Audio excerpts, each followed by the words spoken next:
Saul and the Light. In our last story, Philip was used to preach the gospel in Samaria. He preached in the desert to an Ethiopian official and baptized him. Now we peer into the dark heart of Saul. His corrupt and evil mind was filled with hatred towards Jesus and the church. Yet no man is immune to the loving touch of Christ. No amount of hatred could ever darken the light of God's Son. Inspired by the book of Acts. Welcome once again to today's episode of the Bible in a Year. In yesterday's episode, we heard how Saul's persecution of the church had led to a great scattering of believers, a dispersion of Christians. What the enemy meant for evil to stop God's work in the world ultimately led to the message of Jesus spreading far beyond Jerusalem and even beyond Israel itself. We heard how Philip shared the good news with an Ethiopian man who then took the message of salvation with him to the ends of the earth. Today we'll hear how Saul, in the midst of his campaign to destroy the church and the message of Jesus, encounters the very one that he is persecuting. It is on the road to Damascus. He will be physically blinded, but have his spiritual eyes open to the truth of who Jesus is, and there receive the highest calling of all, which is to take the very message that he wanted to destroy to the ends of the earth. Let's listen now to today's reading. His every breath was filled with hatred and murder, filled with zealous rage towards the church. Saul stood under the torchlight in the courthouse. He watched as the temple judge put pen to parchment. The words gave him complete authority to drag any man, woman, or child into the city streets and end them. The letters were his license to kill. Saul took the letters and shoved them into his bag. He slung it over his shoulder and left the temple in a fury. He mounted his horse and rode in the night towards Damascus. There he would round up every last Christian like cattle. He would put an end to the life of Jesus once and for all. The darkness was draped heavily over the skies as Saul rode. The stars were hidden by thick clouds. Saul's heart was as black as the night. He was hell-bent on destroying the followers of Jesus. He despised their gospel. It was a direct threat to everything he had built his life upon. Piety, holiness, and perfection, these were Saul's goals. He desired power.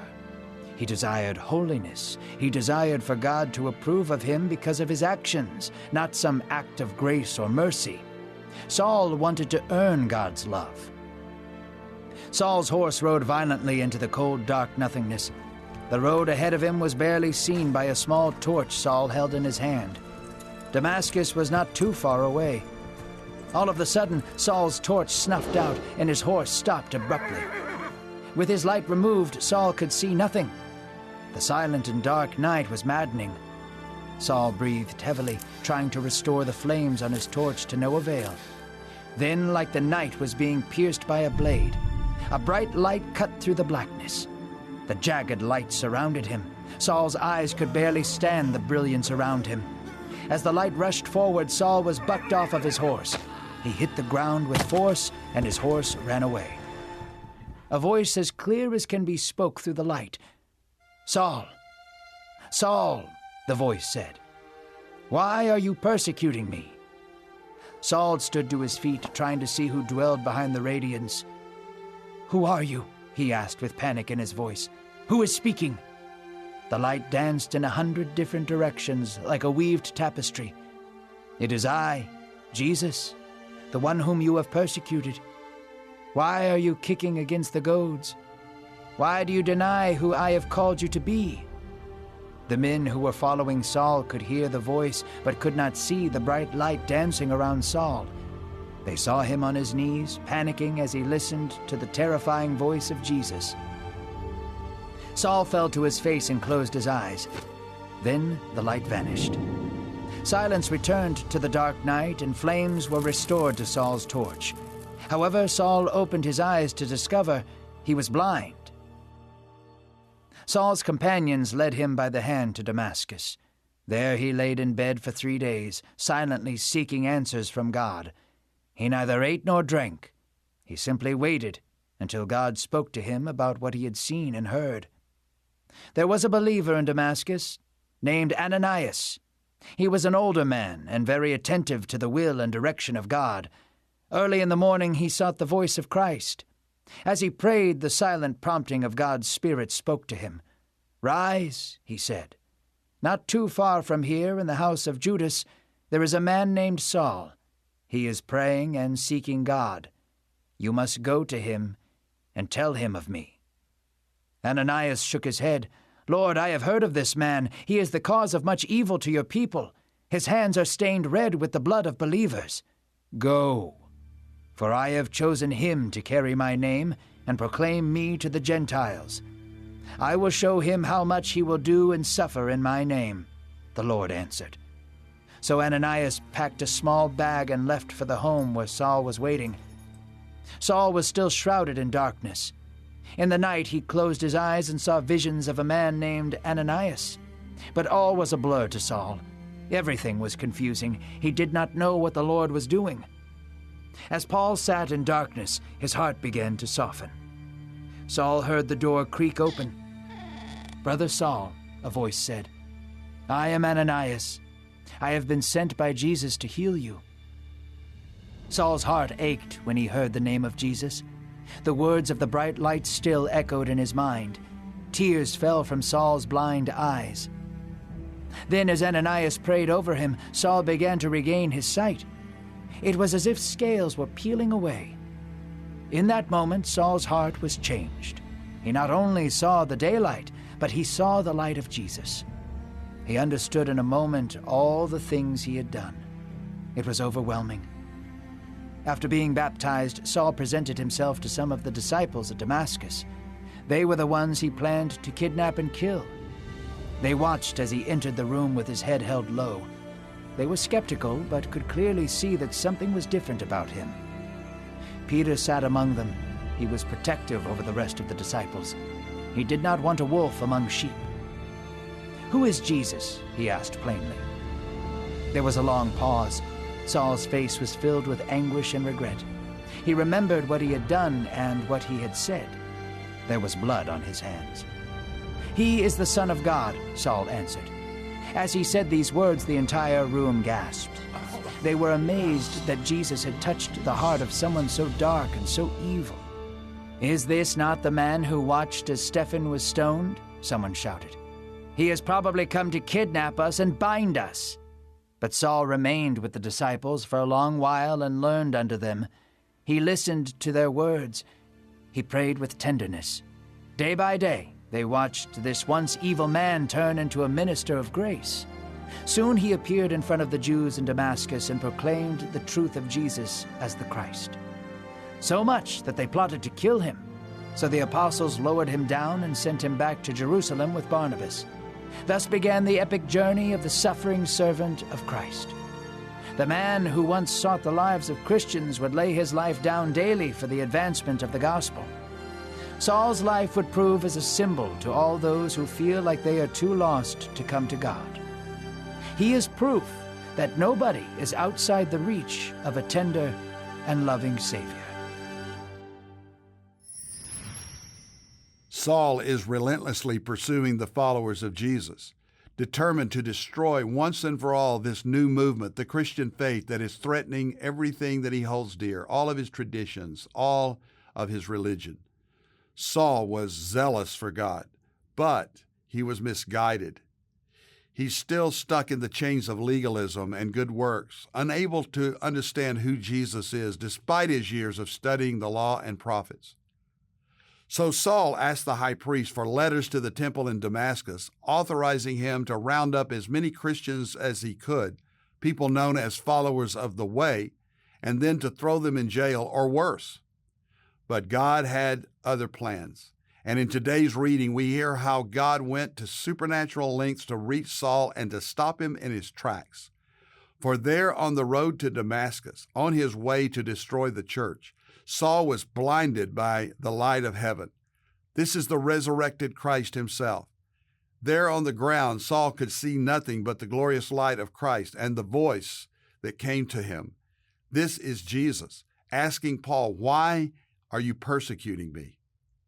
Jesus asked Saul, Why are you fighting against me and what I am telling you to do?" You see, though Saul did not yet know it, God had a heavenly, high calling and purpose for him. God would not take away this man's zeal or deep understanding of truth and scriptures. Rather, he would fulfill the scriptures in the life of Saul, and he would become the great missionary of the church. So after being knocked off his horse, Saul then blindly stands to his feet, and already God is changing him. Jesus is changing him. For when he opens his eyes, he found that he could not see. Saul is now physically blind, and for many years he had lived in spiritual darkness and blindness and had physical sight. But now the tables are turned. God had begun to open his spiritual eyes, but he is blind and helpless. His companions lead him to Damascus, where he stayed for 3 days, fasting and drinking nothing. As Saul waited, not knowing what would come next, God was working behind the scenes, as he always is. He appeared in a vision to a believer in Damascus, a man named Ananias, and God told him that he was to go to Saul. Understandably, Ananias was concerned because he had heard about Saul, how vicious he was, how he was attacking Christians and attempting to destroy the church. Did God really want Ananias to go talk to this man? Notice that God did not chastise him or get angry for his questions. He simply affirmed the command and explained his purpose, saying in Acts 9, verses 15 and 16, "Go, for he," that is Saul, "is a chosen instrument of mine to carry my name before the Gentiles and the kings and the children of Israel. For I will show him how much he must suffer for the sake of my name."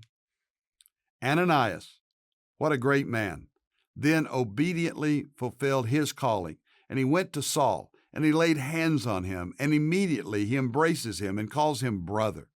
This man, who was an enemy of the church, is now being called brother, a part of the family of God. Don't miss the importance and the significance of this. Not every one of us would have been so quick to embrace Saul, but Ananias, knowing that God had a great purpose for this man and trusting in God's will, welcomed Saul and prayed for him to receive the Holy Spirit. In that instance, Saul's eyesight was restored. The scales of his eyes fell, and he now sees again. Saul was then baptized, and immediately is transformed into a force for the gospel, a fearless, faithful evangelist who would spread the gospel, pointing others to Jesus everywhere he went. The disciples were confounded and confused and a little uneasy, but as they heard this man preach, as Saul witnessed of the good news, they were sure now that he is a changed man, and the murderer becomes a missionary. Soon Saul returned to Jerusalem, but when he tried to join the disciples there, again he was faced with some fear and skepticism. But a man by the name of Barnabas, just as Ananias had done, welcomed his new brother in Christ.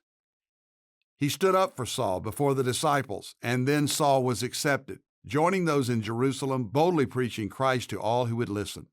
It wouldn't be long that Saul would face the same oppression and opposition and persecution that he had brought to the church. Now he was the hated and hunted one, but nothing would stop this man. He was unstoppable. Saul is an incredible testimony to God's power to redeem and change even the most lost and hopeless person. Saul would carry God's grace to the ends of the world, fueled by the power and the passion of the Spirit within him, and both Jews and Gentiles everywhere would believe the saving message of Christ, because the man who hated Christians is now becoming the greatest Christian who ever lived. Let's pray together. Dear God, thank you for today's scripture, which reminds us of your great grace, your amazing grace that can take us when we're going the wrong direction and turn our lives around so that we can become your followers. We know this is all true because Jesus is alive, because you are risen, Lord, and we follow you and trust in you and obey you, and may we be bold in our witness, using our own testimonies to tell the world who Jesus is. For we pray in Christ's name, amen. Thank you for listening to today's Bible in a Year. I'm Pastor Jack Graham from Dallas, Texas.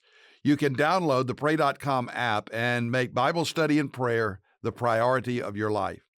And if you appreciate this podcast, please share it with someone else. I also want to encourage you to go to jackgraham.org. That's jackgraham.org, for we have resources that are free and available for you so that you may know Christ and grow in Him.